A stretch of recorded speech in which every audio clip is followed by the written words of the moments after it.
met with some of the most important political and religious leaders of our time, and his life's mission is to fight against child labor and slavery. We thought that made him pretty extraordinary.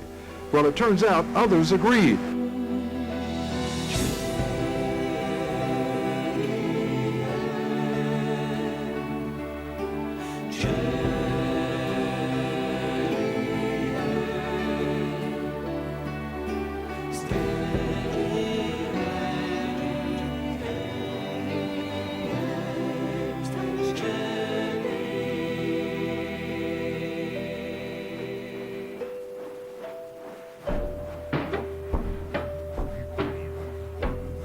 In countries like India, where we provide children with an education in order to prevent them from ending up in exploitative child labor, to dozens of other countries around the world where we have worked in partnership with the local community, funding and supporting schools in some of the poorest regions on earth.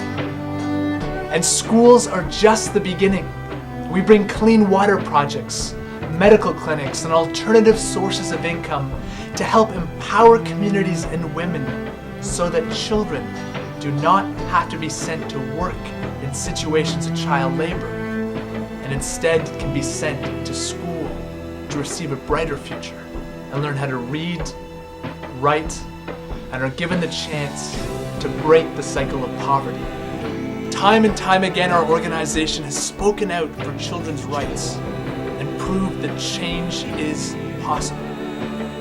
Here in North America, we empower young people with a sense of global citizenship, the realization that they can make a difference in our world through our leadership, empowerment, camps, and conferences, and volunteer opportunities to developing countries. Young people are given the tools and skills so that they can make a difference.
Good evening. How are you this evening? My name is Randy Rowett, and welcome to another edition of Randy's Wellness TV. As a matter of fact, it's our second season starting tonight, and we're pleased to have us with us tonight, Craig Kielburger. How are you, Craig? Nice to see you. My pleasure. Thank you for the invitation. Thank you for having us. We're honored to have you here. And we've just seen a film clip. Can you tell us a little bit about that? You saw some of our projects all around the world where we work in partnership with communities to empower villages with clean water projects, alternative source of income, schools.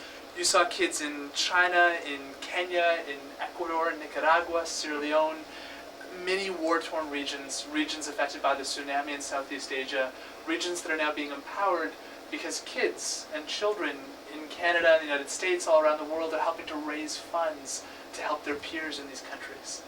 So these are various places you've gone to, and the schoolwork is crucial, as well as the environmental aspects of providing clean drinking water. Been fortunate to visit a little more than 40 of these countries. Wow. Seeing, for example, clean water projects in parts of Africa where young girls often have to walk miles in order to get clean water and are not able to go to school. So you bring a well to the community that empowers them not only with the source of clean drinking water to ensure that the health needs are met, but ensures that children do not have to make that walk. Instead, the girls can stay in the community and go to school, receive an education, learn to read and write, and to be empowered for their future. And that's the essence of what this program is about tonight. Through the regular course of health and wellness, we talk about the natural health remedies or treatments that are available and practitioners. But this is about global wellness, the wellness of children, and how their health and wellness globally affects us all. Absolutely. Yes, so it's a pleasure to have you here. And I wanted to ask you, how old is the organization Free the Children? In fact, this year, Yes. 2005, we're celebrating our 10th anniversary. It was Congratulations, 10 years, that's great. Yeah. 10 years ago, I read a newspaper article about a young boy in Pakistan who was killed for speaking out against child labor. It's because of that article that, with a group of friends, we started this organization, and it's now the world's largest network of children helping children.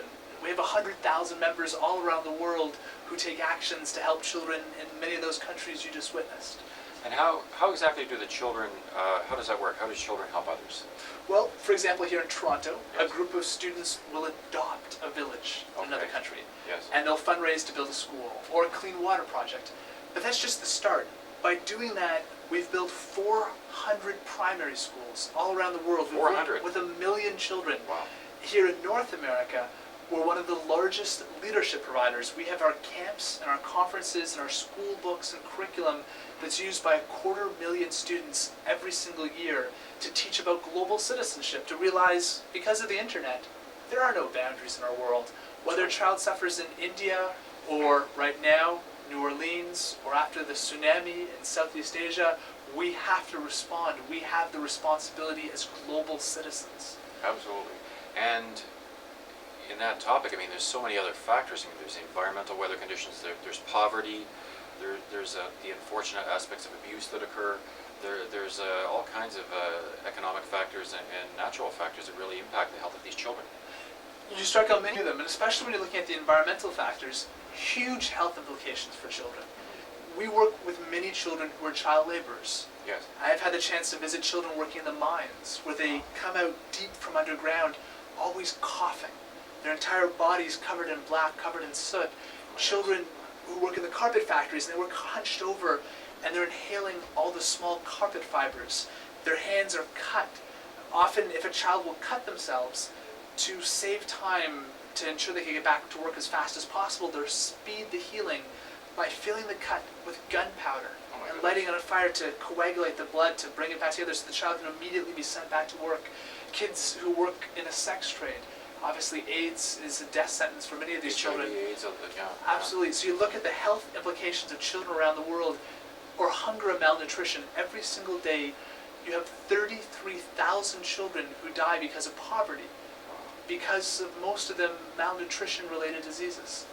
And it's a real tragic situation, and that's where your wonderful organization really takes the initiative and actually provides hope for these people, not only for school, but for diet, nutrition, for anti-poverty issues, and actually being responsible members of the community when they grow up as well. Absolutely. Yeah. So I was going to ask you, your brother Mark is involved with this also. So how did he come along into this picture as well? It's a family affair. Both of us are involved. My brother, he's an older brother. He's a Harvard graduate, a Rhodes Scholar. He was an Oxford-educated lawyer. Wow. And instead of going to earn tons of money in the investment banking world or consulting, he decided to come and to work with the charity. He's our executive director and oversees all the day-to-day operations. It brings us together as brothers. It's something hopefully more families who are watching would get involved with. They don't have to go all start charities and run, but to volunteer, to help in the community. We talk about wellness. Yes. One of the greatest forms of wellness are helping to create those bonds with friends, family, community. And one of the greatest ways to do that is through volunteerism. Volunteerism is terrific. It promotes not only positive aspects of helping your community, it's a true rewarder. More rewarder than anything else you'll do in your lifetime. I have also done a lot of volunteer work, and the feeling I get after it is just tremendous. Absolutely. As I'm sure many of the viewers would attest, we recently started in the field of Me to We. It was a book we wrote, Yes. looking at the greatest way to transform our life, to help ourselves through health benefits, social benefits, was through volunteering, through helping others. Right. There are amazing statistics. For example, they followed young high school students who started in grade 9 and randomly divided them to two groups, those who volunteered and those who didn't volunteer. Okay. Those who did not volunteer, 42% failed at least one course. Those who did volunteer, it was only 22%.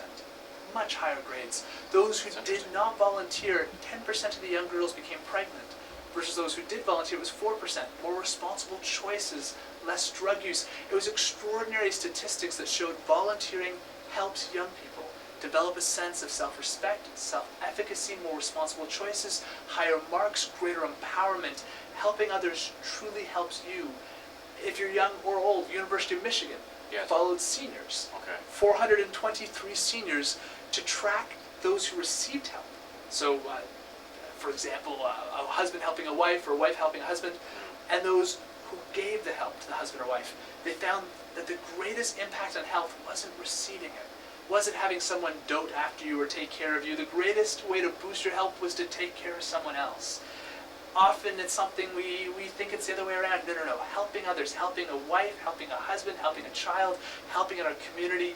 It's empowering for our health. It's empowering for our personal well-being. And psychologically very important as well. Absolutely. Yeah. You look at the root of happiness, it's the old saying, to truly serve, that's the greatest sort of happiness. It is. I had the great honor of meeting Mother Teresa. I was going to ask you about that. You had met Mother Teresa of Calcutta. That must have been just an incredibly inspirational moment for you. Tell us about that. She was the happiest person I've ever met. If you look at the happiness. Yes, yeah. And here's someone who was surrounded by poverty, all around her. Right. Mother Such Teresa, a simple life. Extraordinary simple life. Her Yeah. sari, a bucket, a simple hard bed. She was known, once one of the mother houses was given this plush carpet. She tore it out, sold the carpet, used the money to help the poor. She was given a limousine by a funder, sold the limousine, didn't want it, used the money to help the poor. But when we look at Mother Teresa's life, often we'll feel overwhelmed. We could never be like that. We think it's such an extreme. But she was a woman who simply embraced daily acts of kindness. She brought it to a level many of us never could imagine, but within all of us is that same ability. She was 13 when she first felt a calling. She became a teacher, not working in the slums. She just taught. It was later on that she felt a calling to reach out, and step by step, she started what now became an organization with 400 centers all around the world. Wow. And that's another thing. People, especially in our society here in North America, it's like go, and they think money is the big motivator. But really, money is not a big motivator to satisfaction and reward, is it? Well, because of our work, we have the chance to spend time with some of the wealthiest people in the world. In fact, I attend something called the World Economic Forum in Davos, Switzerland. 1,000 wealthiest people come together in this tiny ski resort. You got, Bill Gates, and Warren Buffett, and you name it, heads of state, presidents, prime ministers. And this extraordinary wealthy gathering, they joked that if an avalanche hit, 1/3 of the world's wealth would disappear. Among these 1,000 people, so very wealthy, they weren't happy. Beautiful slopes to go skiing, no one was on them. Why? Everyone was so busy signing the next deal. Many people talked up to us. They asked us, why aren't their kids listening to them? Why do they have such horrific relationships with loved ones? It's working so hard, driving so hard that we often forget community, family, loved ones. And communication. Communication. That's right. Absolutely. Yes. Why don't we look at your book, your new book? Now this book, it's a wonderful book. It's called Me to We, and it talks about it says Me to We, turning self-help on its head. Now this is co-written by yourself and Mark Kielburger. And tell us a little bit about your inspiration for this book and how it came about. We were traveling in Ecuador, and we were spending time with this indigenous group called the Pura Indians. And among them, they have a word called minga. And when they say this word, they stop what they're doing, and they all come together to work together to help strengthen their community, to build a school, for example, to help each other. And we thought of our own North American culture and realized we don't really have that same spirit. If you were walking down the street of Toronto and called for help, I wonder how many people would really respond. You see homeless people all the time, or we see crises, and often society won't respond here. We need to think a little less about me, about ourselves, what's in it for me, what's good for me, and more about we, community. And we were embraced and joined by other individuals. As you see, we had Richard Gere, the actor, Archbishop Desmond Tutu, or Oprah Winfrey. They all wrote stories. They all contributed to the book because they in their own life have been touched by community, by volunteering, by helping others. It helped them. Yes, it does. I can truly attest to that when you do something for somebody else, it helps them. And you actually promote not only wellness, a feeling of well-being, but also that inspiration to continue and motivate yourself to help others, and that will rub off and help others as well. Absolutely. You know, we all know at the viewers at the end of the day, when you volunteered, when you spent time with loved ones, when you reached out to community, when you're going to bed at night, you smile because you know you left the world a little bit of a better place, whether it be with your own son or daughter or your own child. But to make that happen, it's a simple everyday step, how we live our life. Maybe it's waking up in the morning and just cutting some fresh fruits or making a nice breakfast for a loved one. Maybe it's going to get more involved in your child's school, seeing what are they actually learning in their curriculum, giving them a helping hand. Maybe it's volunteering at a local food bank or going to a home for seniors. You know, no one will love you more than when you go into a home for seniors who live there and very often don't have that social contact. They love that. Absolutely. You know, go to visit Yes. people in hospitals. Yeah. These simple things, they lift our spirits, they help us, and of course, they help make our society a stronger, more peaceful, helping to create that society we all want. And a peaceful, caring society, community rewarded on each, independent of, community dependent on its members of society, and lowering poverty and increasing health and wellness. What more could you want? Absolutely. So we have another book. This is an older one. Can you tell us a little bit about this one here? Well, it's Free the Children was the first book I actually Right. ever wrote back in 1998, and it's now in 8 or 9 languages. It's all around the world, including actually it's in China and Taiwan and various dialects. It follows a story. When I was 12 years old, I traveled through India, Bangladesh, Thailand, Nepal, and Pakistan with a friend, just the two of us. Yes. And we met the Prime Minister of Canada, who was traveling during a trade delegation. We held a press conference with 2 freed child slaves and challenged the Prime Minister while he was traveling here, signing all these billion-dollar business deals to remember the children, to remember the impact that it would have on child laborers making many of these products. Okay. And that is the story of that first trip. And you were 12 years old here. Yeah, and that photo was Wow. taken It's just an older photo. Hold just on. on the outside of the fireworks factory, and Yeah. these children Oh my God. inside would make fireworks, and there were often explosions. And many of the children would be trapped in these factories and they would be burned alive. Horrific. Just terrible. It's the situation for countless thousands of children in Tamil Nadu, India. And then we have 2 other books here. One says Take More Action. Now, these are actually school-based books, aren't they? We believe that Take More Action and Take Action. the change Yes. has to start with students, with young people. Right. And for example, here in Toronto, every single student in the public school, in the Catholic schools, the Montessori schools, they use these textbooks in order to graduate. It's part of the curriculum. Every student has to do 40 hours of community service. Okay. And they do it with our organization. We bring in leadership trainers. We set up volunteer clubs in the schools. We help give the schools small grants, small subs of money to get started with volunteer activities. It's literally an army. If you can imagine 16,000 students every year going through this program in the schools, volunteering, helping in the community, using this curriculum, the amazing good they paint, repair, go to retirement homes, peer tutoring, Wow. fundraising for the community. It's literally an army of young people for peace, working to improve the city and to improve our country and to improve the world.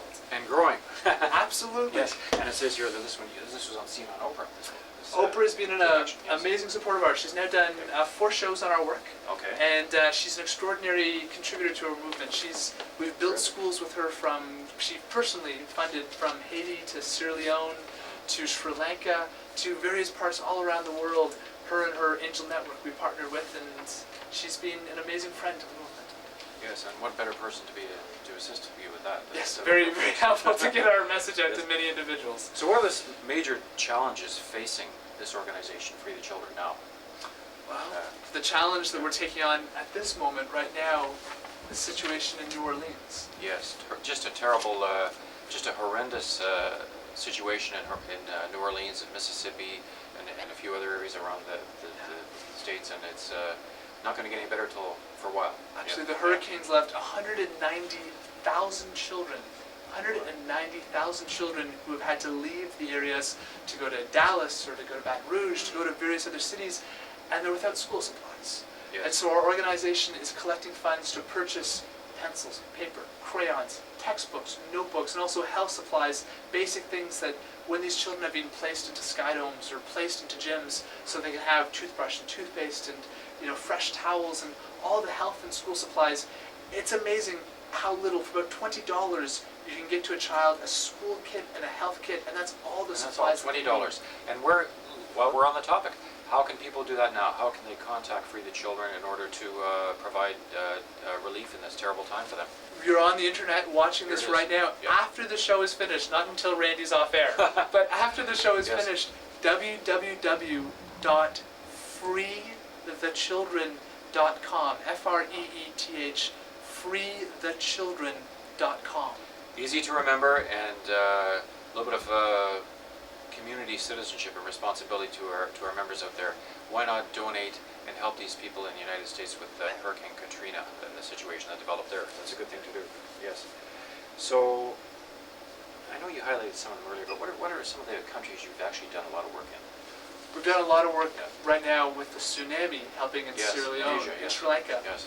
We were one of the first groups in Sri Lanka that was on the ground rebuilding vocational training centers. You had this horrendous impact, but not enough local skills, carpenters to help rebuild the homes, or people to help rebuild the boats for outboard motor repair, to get the fishermen back on the water. We, in fact, were the first group in all the charities to reestablish a vocational training center to provide the local skills. We're doing a lot of work also in Africa. You know, right now with the hurricane, with the tsunami, we forget that every day a hurricane, a tsunami hits Africa. Not truthfully, but through AIDS, through war.